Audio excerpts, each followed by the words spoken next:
Welcome to 10 Minute Cooking. Hi friends, welcome back to my channel. இன்றைக்கி நம்ம என்ன பார்க்க போகிறோம்னா கோதுமை பிரியாணிங்க. இல்லைன்னா கோதுமை கிச்சடி கூட நம்ம வச்சுக்கலாம். இது கூட தயிர் பச்சடியோ தேங்காய் சட்னியோ வச்சு சாப்பிட்டா அவ்வளோ அருமையாக இருக்கும். குழந்தைங்களுக்கு கோதுமை ரவை பிடிக்காதவங்களுக்கு இது மாதிரி பண்ணி கொடுங்க. பிரியாணி டேஸ்ட்டில் சூப்பராக சாப்பிட்டுக்குவாங்க. வாங்க இது எப்படி செய்யலான்னு பார்க்கலாம். வாங்க அதுக்கு முன்னாடி என்னோட சேனலை சப்ஸ்கிரைப் பண்ணாதவங்க மறக்காம சப்ஸ்கிரைப் பண்ணிக்கோங்க. வாங்க வீடியோக்குள்ளே போகலாம். இப்போ 1 கப்பு ரவையை நான் எடுத்துருக்கேங்க. 1 கப்பு ரவையை தண்ணியில் ஊற வச்சுக்கோங்க. ஒரு அரை மணி நேரம் நல்லா ஊறட்டும். மூடி வச்சுக்கலாங்க. ஒரு அரை மணி நேரம் நல்லா ஊறட்டும். நம்ம தாளிச்சு விட்டோம்னா ரவை ஊறுக்கும் காய் இதெல்லாம் வெந்து வரவும் கரெக்டாக இருக்குங்க. எண்ணெய் 3 டேபிள் ஸ்பூன் சேர்த்துக்கலாம். பட்டை, லவங்கம், ஏலக்காயும் போட்டு நல்லா பொரிஞ்சு வந்ததுக்கப்புறம் பெரிய வெங்காயம், பச்சை மிளகாய், கருவேப்பிலை 3 போட்டு நல்லா வதக்கி விட்டுக்கலாம். வெங்காயம் வதங்கிறதுக்கு உப்பு சேர்த்திக்கலாங்க. உப்பு சேர்த்திட்டு நல்லா வெங்காயம் நல்லா வதங்கி வரட்டும்.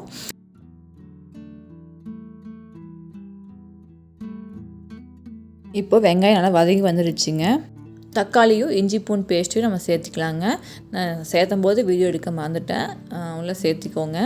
சேர்த்துட்டு தக்காளி நல்லா வதங்கி வரட்டுங்க. அதுக்கு மூடி வச்சுக்கலாம். சிம்மில் வச்சு தக்காளி எப்போயுமே வதங்கும் போது சிம்மில் வச்சு வதக்குங்க. அப்போ தான் தக்காளி நல்லா வதங்கி வரும். தக்காளி நல்லா வதங்கி வந்ததுக்கப்புறம் கரம் மசாலா 1/2 ஸ்பூன், மஞ்சத்தூள் 1/4 டீஸ்பூன் சேர்த்திட்டு 2 நிமிஷம் நல்லா வதக்கி விட்டுக்குங்க. கொத்தமல்லி தழை, புதினா தழை அதையும் நல்லா சேர்த்திக்கலாங்க. சேர்த்திட்டு அதையும் நல்லா வதக்கி விட்டுக்கோங்க.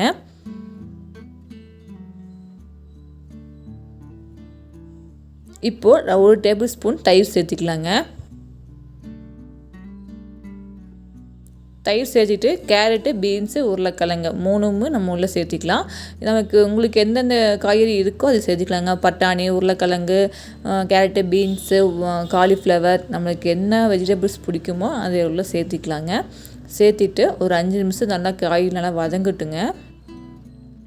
வெந்ததுக்கப்புறம் ஒரு 50% வேவிட்டுங்க. வெந்ததுக்கப்புறம் 1 கப்பு ரவைக்கு 3.5 கப்பு தண்ணி போதுமானதாக இருக்குங்க. தண்ணி ஊற்றிட்டு உப்பு பார்த்துக்கோங்க. உப்பு பார்த்துட்டு மூடி வச்சுக்கோங்க. மூடி வச்சுட்டு நல்லா தண்ணி கொதிச்சு வரட்டும். காயும் சேர்ந்து எல்லாம் வெந்து வந்துடுங்க. வெந்ததுக்கப்புறம் அரை மணி நேரம் ஊற வச்சு பார்த்தீங்களா கோதுமை ரவை, அது தண்ணி வடிகட்டி இது மாதிரி எடுத்து வச்சுடுங்க. அது இப்போ உள்ளே சேர்த்திக்கலாங்க.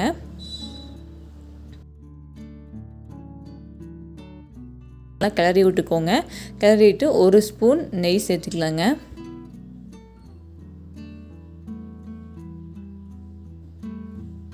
சேர்த்துட்டு ஒரு 5 நிமிஷம் மீடியம் ஃப்ளேமில் வச்சு நல்லா வேவிட்டுங்க. ரவை வெந்து வரட்டும். ஒரு கிளறி விட்டுருங்க. அப்பப்போ எடுத்து கிளறி விட்டுக்கோங்க. அடியில் பற்றி போயிடும். கிளறி விட்டுட்டு நம்ம கொத்தமல்லி தழை போட்டு சிம்மில் வச்சு ஒரு 5 நிமிஷம் நல்லா வெந்து வரட்டுங்க. இருக்க தண்ணியெல்லாம் நல்லா சுண்டுக்கிடும்.